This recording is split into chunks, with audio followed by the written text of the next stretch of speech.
mga bata sa loob kasi po madulas. Hindi po pwedeng pumasok yung may mga asthma, lagnat, sipon, ubo, may mga sakit sa puso, hypertension, and for those who are recovering from injuries or illnesses. Hindi rin po pwedeng pumasok ang mga buntis. At kung maaari ay huwag na lang po natin hawakan ng mga animal structures po sa loob, but you can take pictures with them. No running, pushing, shoving, and no throwing of ice, especially for the kids. And huwag na lang din po kayong maglagay ng mga gamit po ninyo sa pockets ng jacket. Baka po kasi makalimutan yung pag-uwi, especially sa mga cellphones. That's why we allow you to bring your bags inside.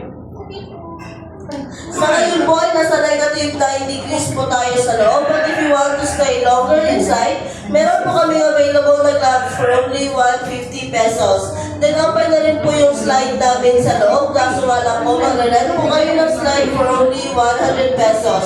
And hindi rin po kayo makakapag-slide kung wala po kayong suot na gloves. Sa gustong mag-avail, doon na lang po kayo sa loob ng Cafe Magbayan.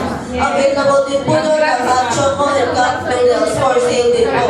And no time limit po tayo sa loob. Anytime pwede po kayong lumabas. Then lastly, please watch your steps inside kasi po madulas. Di lang ta magtugay.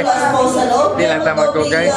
Huwag magatong gloves ka. And the exit area po natin ay nasa kabilang side lang po. Wala po dito sa entrance, just door left na lang po. Hey guys,